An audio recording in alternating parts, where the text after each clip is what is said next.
قال المؤلف رحمه الله تعالى ونفعنا بعلومه في الدارين آمين. وأما طول الأمل فينسئ الآخرة وهذه الدنيا مرتحلة ذاهبة وهذه الآخرة مرتحلة قادمة.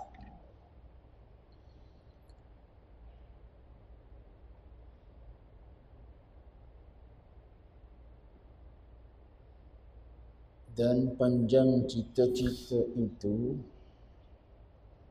melengahkan amalan akhirat. Dan ingatlah dunia ini pada setiap saatnya berjalan pergi, dan akhirat pula pada setiap saatnya berjalan datang. Tuan-tuan muslimin muslimat sedang jemaah yang dirahmati Allah sekalian, alhamdulillah, pertama dan selama-lamanya kita panjatkan puji syukur kepada Allah dengan izin taufik hidayah Allah Ta'ala. Jua pada malam ini kita sambung bacaan kitab Mastika Hadis. Di hujung kitab Mastika Hadis, perbicaraan berkenaan dengan manusia dan dunia. Kita berada pada hadis ke-141. Hadis yang sedikit panjang diriwayatkan daripada Jabir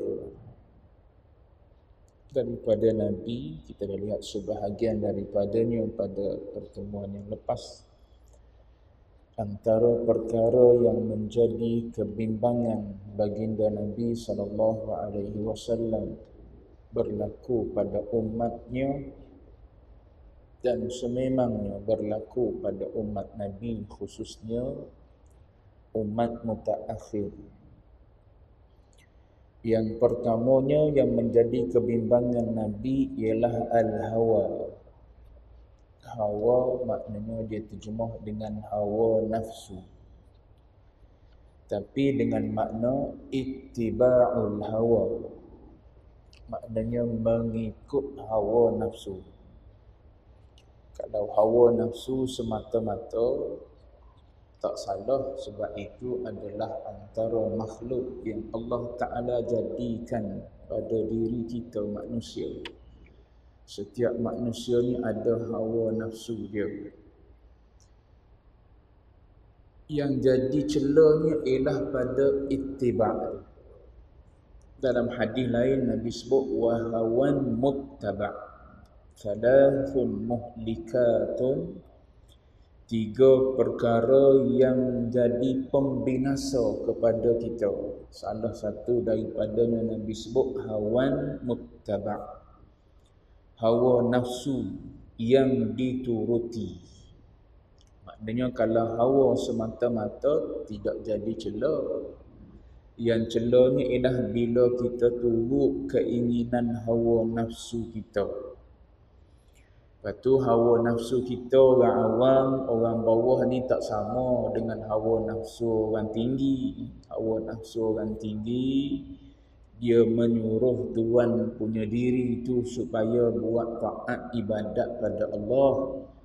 Adapun kita orang awam, orang rendah ni, hawa nafsu kita lah duk suruh kita buat perkara-perkara yang tak elok. Paling tidak dia suruh tangguh-tangguh dalam buat amal, buat taat pada Allah. Sebab itu Nabi rasa bimbang, rasa takut. Yang kedua yang jadi kebimbangan Nabi, sambungan hadis malam ni, waqtulul amal, dan panjang cita-cita. Maka panjang cita-cita ni natijah daripada ada panjang cita-cita ni. Nabi kata wa amma tulul amal fayunsi'ul akhirah.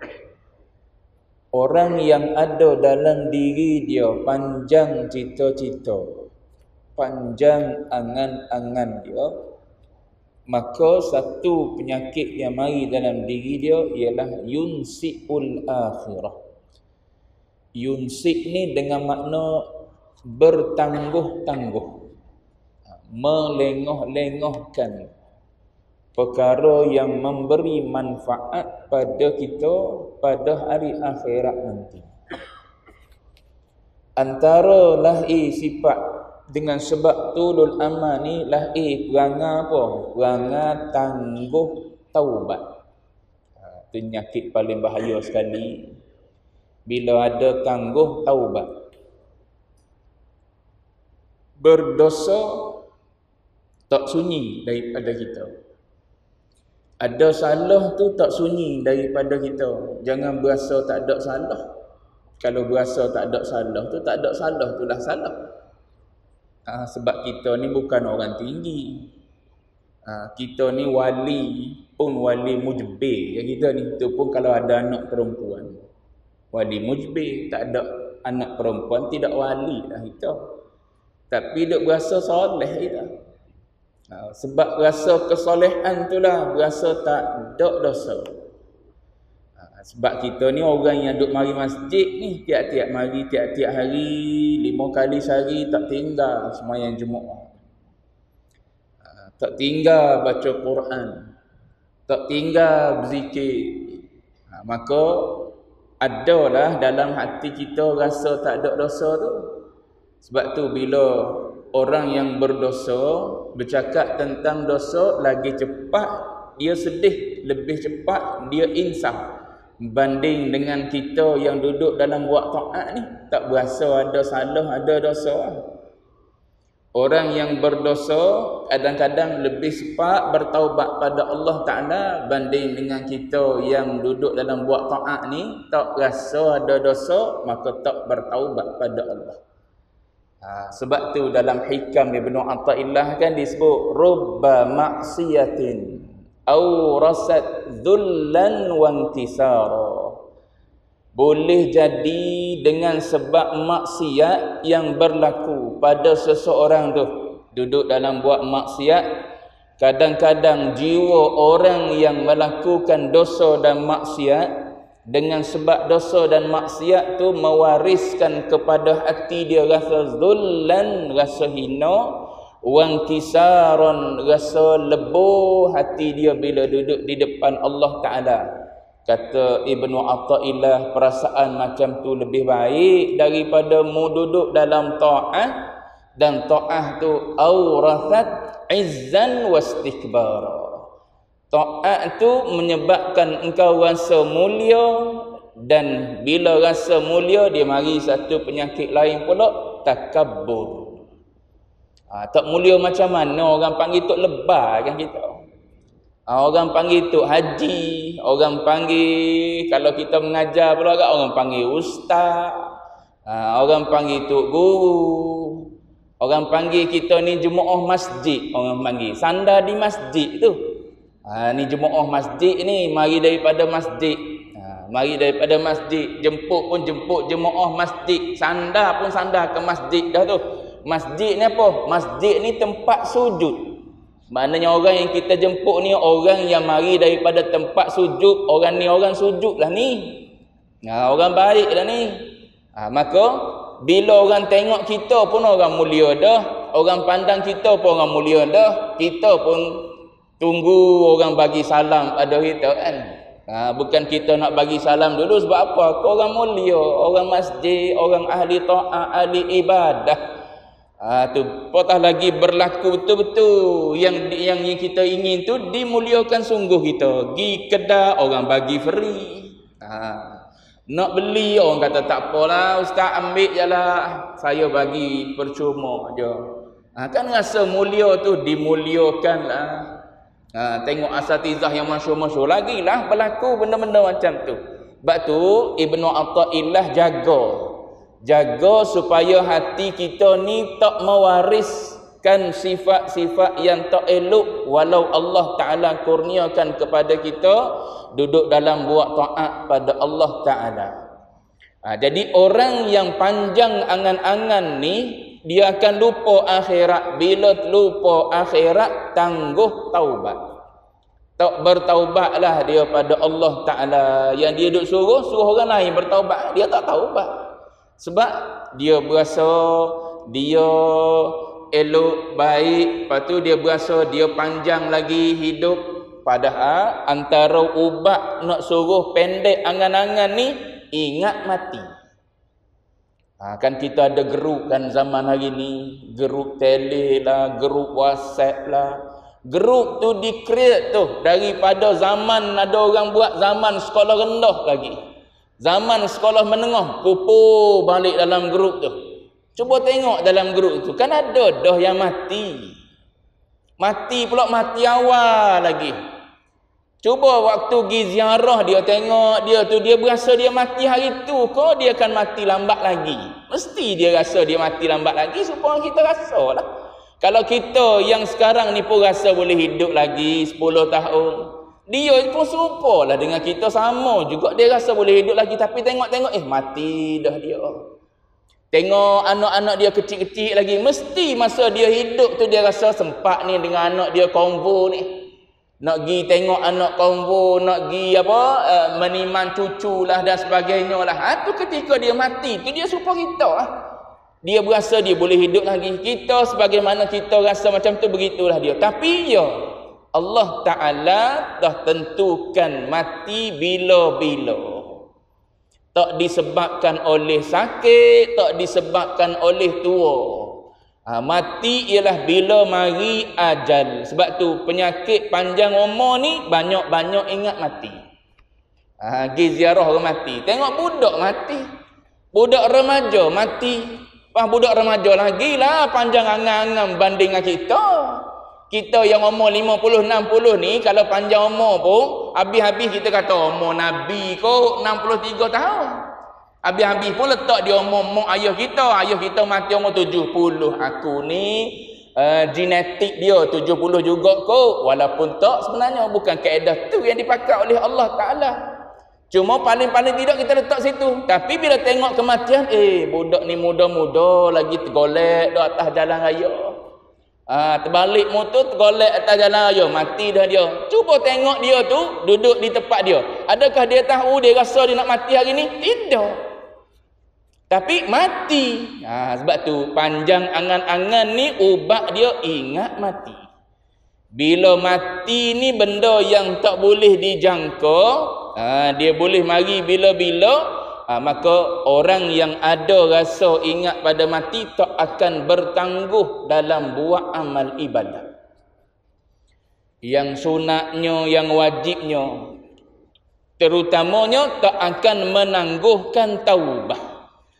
Tak akan apa lagi lahir daripada penyakit tulul amal ni, tangguh akhirat ni, malas beramal. Dia jadi gitu. Bila rasa panjang umur, panjang cita-cita, maka dia akan malas beramal.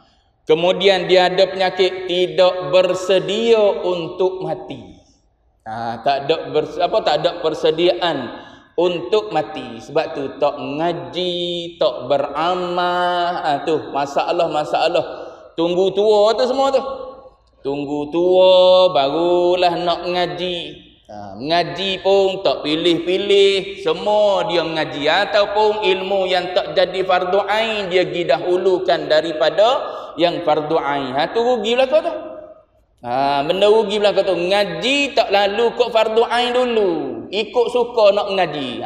Tu tak bijak dalam memilih ilmu.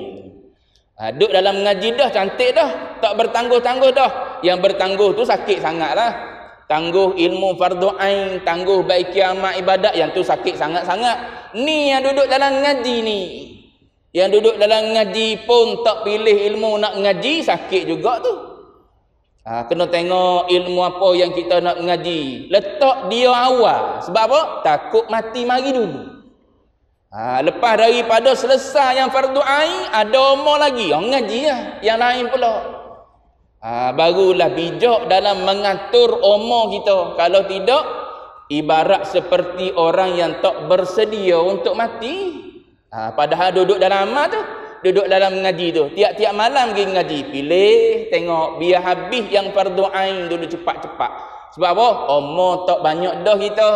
Apatah lagi start ngaji pun hujung-hujung dah. Bukan mula daripada awal. Maka kena bijaklah kita mengatur hidup kita. Nah, jangan duduk dalam keadaan tulul amal. Baik. Jadi Nabi sebut ni nyakit. Tulul amal menyebabkan seseorang tu tangguh-tangguh amal ibadat dia. Baik. Wa hadhihi dunya, Nabi bagi tahu hakikat dunia ni macam mana. Murtahilatun dhahibah. Ni Nabi cerita hakikat dunia.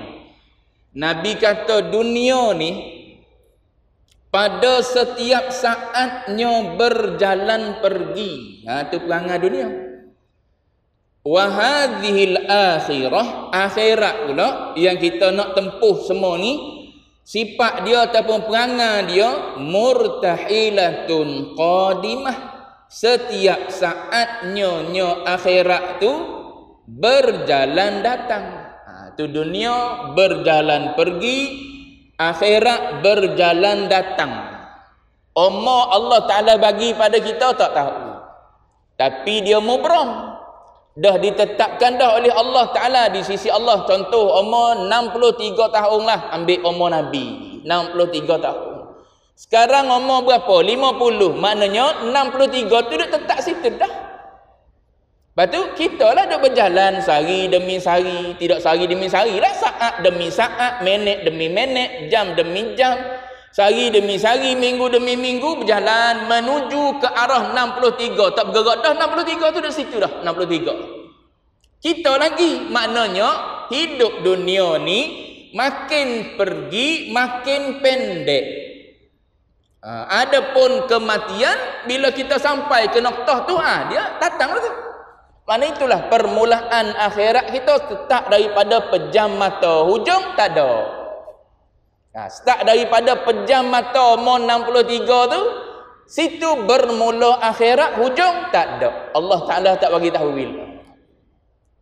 Maknanya orang yang bijak, ada baki lebih kurang kalau tahulah. Ada 10 tahun jalan gini, 10 tahun tu isi dengan perkara yang bermanfaat selepas daripada habis 10 tahun, iaitu akhirat kita.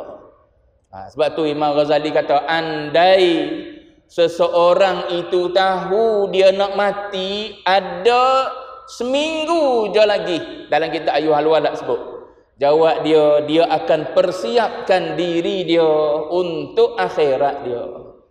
Tapi sebab tak tahu, yang tu yang berlengah-lengah tu dalam buat amal ibadat itu. Jadi dunia ni hakikat dia, Nabi kata murtahilatun dhahibah.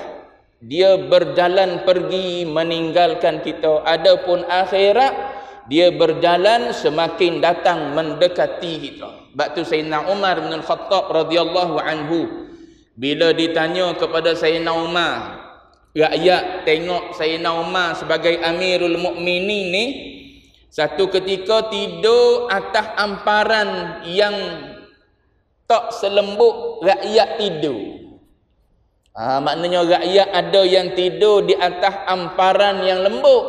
Bila tengok Amirul Mukminin ni tidur atas amparan biasa-biasa je. Lalu rakyat yang tengok tu pun tanya, ala tattakhidhu firashan alyan? Kenapa mu tak beli yang lebih lembut sikit?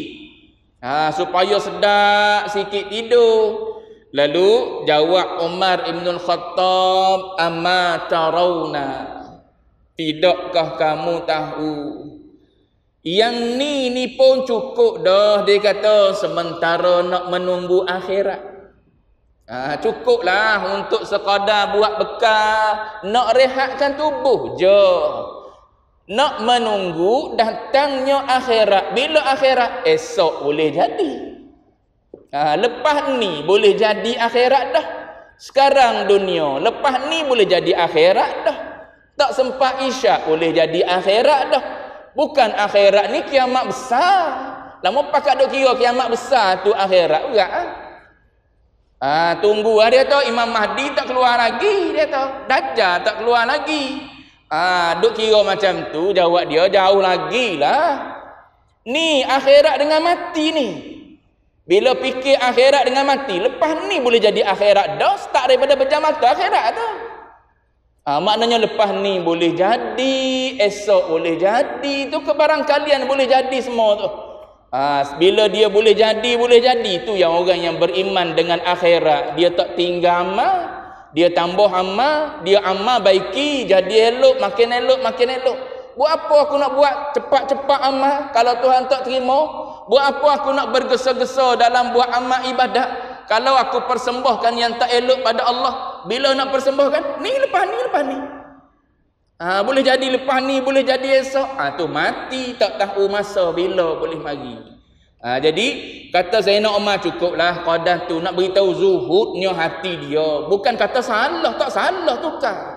Bukan beli dengan duit haram. Kalau beli, kalau kita tukar pun tak salah. Sebab apa? Nak merehatkan tubuh badan. Kalau niat pula nak suruh sedap sikit baring, bangun nanti pun sedap sikit tubuh, tak salah. Bukan salah, tapi nak beritahu betapa zuhudnya hati mereka-mereka ni. Salah tu mereka-mereka tu bahasa Melayu. Salah apa? Nak beritahu jiwa mereka yang tak ada ta'alluq dengan dunia. Nampak akhirat, jadi mata hati tu duk mikir tentang akhirat. Untuk dunia ni ala kadar sudahlah. Cukup boleh buat berteduh, cukup boleh buat berjalan. Tukarlah kereta tu sesuai dengan jawatan sekarang. Cukuplah, dia kata nak buat apa lagi. Anak-anak pun ada kereta dah masing-masing dah. Macam almarhum tuan guru kan, orang tanya waktu dia hidup dulu, dia jawab, kenapa tuan guru tak duduk di rumah menteri besar? Dia kata nak buat apa? Dia kata anak-anak pun besar belaka dah, dia kata. Elang rumah MP tu pun tak ambil, dia kata nak buat apa? Dia kata anak-anak pun besar, kerja-kerja belaka dah, tak perlu banyak dah pun. Dia duduk dengan bini dia nak makan nasi. Orang tua sebanyak mana sangat nak makan nasi? Kau tuan-tuan kalau umur 70 lebih tu nak makan Saddam lagi. Kalau pergi Saddam pun suruh mamak tu bubuh apa? Separuh jo. Tahu pun makan pun tak banyak dah. Mana kalau makan pun tak banyak dah, apa sangatlah lagi nak? Cukuplah ada yang ni boleh berulang alik mari masjid. Rumah masjid je. Tak ada jauh-jauh dah lagi. Tapi jangan orang yang ada angin. Walaupun tua, tengok beli kereta besar lagi. Nak buat apa ni tuan? Saja dia kata, nak apa? Nak guna untuk kepuasan diri, dia kata. Siapa lagi nak reward diri sendiri, dia kata. Kalau kita tak reward diri sendiri, benda tak salah, hati duk mana, gitu lah. Sebab apa? Duit kita sendiri, kita tak curi, benda tak salah pada syarak. Ni cerita hati kita duk mana? Panjang angan-angan ke ataupun zahid itu? Kalau panjang angan-angan, takut-takut bimbang-bimbang sebagaimana Nabi bimbang lah. Bertangguh taubat, bermalas dalam beramal, tak bersiap untuk mati. Tapi kalau dunia duduk di kita, penuh dunia, di kiri kanan atas bawah kita dunia, tapi hati duk ingat pada mati, hati duk taubat pada Allah Ta'ala, malam-malam berteriak tangis, tak apa on je lah, tak ada apa. Sebab dunia ni kan jambatan menuju akhirat. Nabi tak suruh kita tinggal dunia, Nabi suruh kita ambil dunia. Tapi dunia yang macam mana? Dunia yang memberi manfaat selepas mati. Ada pun yang tak memberi manfaat selepas mati, tinggallah lagi bagus. Tapi kalau semua dunia yang ada di kita memberi manfaat pada mati, tak apa, ambil dunia. Sebab dalam Quran pun ada yang Allah Ta'ala bagi dunia, tapi seluruh dunia yang dimiliki bagi manfaat pada dia selepas dia dah mati. Begitu kan apa perbezaan dia. Tidak semata-mata mutlak dunia tu dicela, panjang angan-angan. Baik. Wa hadhil akhiratu murtahilatun qadimah. Dan kata Nabi, wali kulli wahidatin minhuma banun. Tiap-tiap dunia dan akhirat tu, minhuma tu rujuk pada dunia dan akhirat. Dunia dan akhirat ni ada banun, ada anak masing-masing. Dunia ada anak dia, akhirat ada anak dia. Nabi guna perkataan anak. Maknanya ibarat dunia tu mak, akhirat tu mak. Sebagaimana anak dengan mak ni kita boleh tengok di depan mata kita. Tu tak berpisah kan dua tu. Yang kecil-kecil lagi lah tak berpisah tu. Mak nak masuk bilik air sekejap aja, tunggu depan muka pintu kan. Tuan-tuan yang dah tak ada anak tengok cucu. Macam mana cucu duk kejar mak dia. Nak menyusu, kadang-kadang mak tak sempat nak buat kerja. Nak masak di dapur pun kadang-kadang buka dapur tutup, buka dapur tutup. Sebab apa? Anak kecil dia kejar. Bila boleh masak? Bila anak tidur. Duk depan pintu tandas ketuk sambil-sambil. Sebab apa? Maknya nak buang air. Nak beritahu bagaimana anak dengan mak ni rapat akrab. Begitulah Nabi kata, dunia ni ada anak, akhirat pun ada anak. Kita ni duduk di anak mana? Anak dunia ke anak akhirat? Fa in istata'tum alla takunu min bani dunya faf'alu. Kalau kamu boleh jadi bukan daripada kalangan anak dunia, faf'alu, Nabi kata buatlah. Ikhtiarlah, carilah jalan supaya kamu ni tak jadi anak kepada dunia. Fa innakumul yauma fi daril amal wala hisab. Sebab apa Nabi suruh ni? Sebab fa innakumul yaum, hari ni, hari ketika di dunia ni, fi daril amal, kamu duduk di tempat beramal dan kamu tak nampak lagi di sana, di dunia tu ada hisab. Tapi wa antum ghadan, tu ibu pada ibu yang berbentuk akhirat. Wa antum ghadan fi daril akhirah, nanti esok-esok kamu akan berada di negeri akhirat. Pada masa tu tidak ada amal lagi.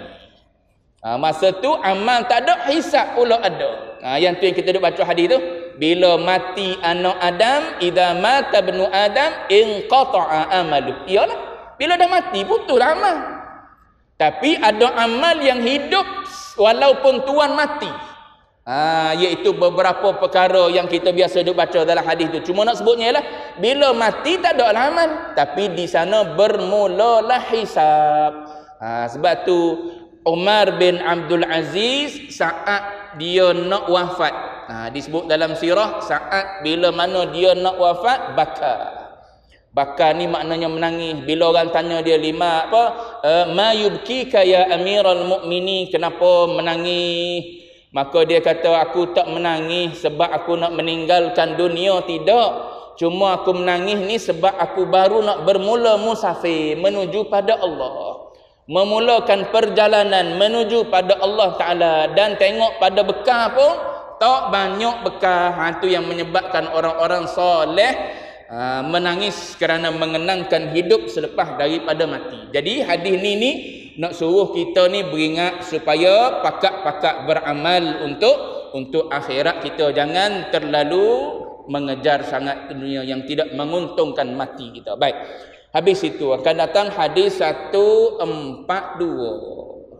Wallahu a'lam wa ilmuhu atam.